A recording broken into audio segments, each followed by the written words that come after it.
क्या आपने कभी ध्यान दिया है, जिस विचार को आप सबसे ज्यादा अपने मन से निकालना चाहते हैं, वही बार बार वापस क्यों आ जाता है? जितना आप उससे लड़ते हैं, उतना ही वह आपके मन पर कब्जा करता जाता है। अगर आपके साथ भी ऐसा होता है, तो आज की ये स्टोरी शायद आपके मन को हमेशा के लिए देखने का तरीका बदल दे।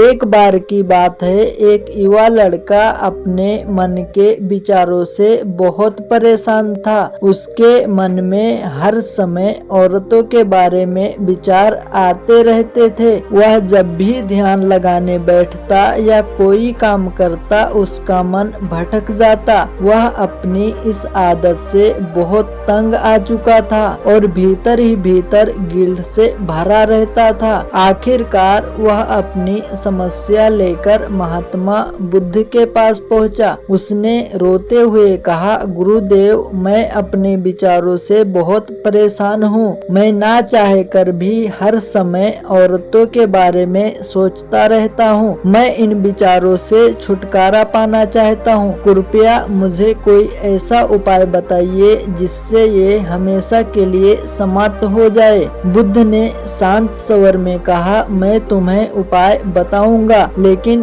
पहले तुम्हें मेरी एक छोटी सी शर्त माननी होगी। लड़के ने तुरंत कहा, मैं तैयार हूँ गुरुदेव। बुद्ध बोले, अगले 7 दिनों तक तुम्हें केवल एक नियम का पालन करना है। पूरे एक सप्ताह तुम बंदर के बारे में बिल्कुल नहीं सोचोगे। 7 दिन बाद मेरे पास आना। लड़का बहुत खुश हुआ। उसने सोचा, यह तो बहुत आसान है। मेरा बंदर से क्या लेना देना? मुझे तो औरतों के विचार परेशान करते हैं, बंदर के नहीं। मैं बहुत आराम से इस नियम का पालन कर लूंगा। वह गुरुजी को प्रणाम करके अपने घर लौट आया, लेकिन जैसे ही वह घर पहुंचा, उसके मन में पहला विचार आया, मुझे बंदर के बारे में नहीं सोचना है। और उसी क्षण उसके मन में एक बंदर की तस्वीर उभर आई। उसने तुरंत खुद को रोका, नहीं, मुझे बंदर के बारे में नहीं सोचना है। लेकिन जितना वह बंदर को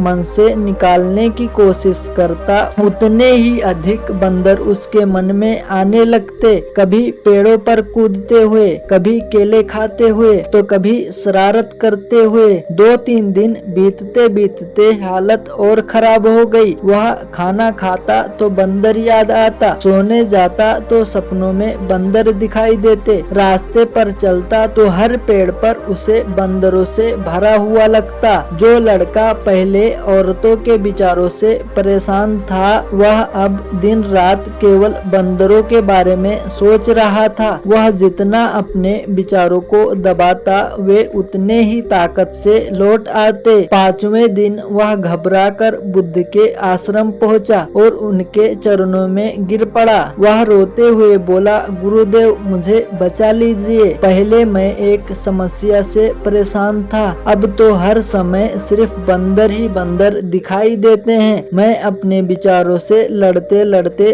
थक गया हूँ। बुद्ध ने उठाया और पास बैठाया और मुस्कुराकर बोले, वह यही तुम्हारे मन का स्वभाव है। जिस विचार को तुम जबरदस्ती मिटाना चाहते हो, वही और गहरा हो जाता है। तुम औरतों के विचारों से भाग रहे थे, इसलिए वे तुम्हारा पीछा कर रहे थे। जब मैंने तुम्हें बंदर के बारे में सोचने से मना किया, तब तुम्हारा पूरा ध्यान बंदर पर ही टिक गया। लड़के ने पूछा, तो इससे बाहर निकलने का उपाय क्या है? बुद्ध ने कहा, विचारों से लड़ो मत। जब कोई विचार आए, उसे दबाने की कोशिश मत करो। उसे केवल देखो, जैसे आसमान में बादल आते हैं और चले जाते हैं। तुम केवल उनके साक्षी बनो, उनके साथ बहो मत और अपने मन को अच्छे कर्मों और सही दिशा में लगाओ। उन्होंने आगे कहा, जिस प्रकार अंधेरा प्रकाश के सामने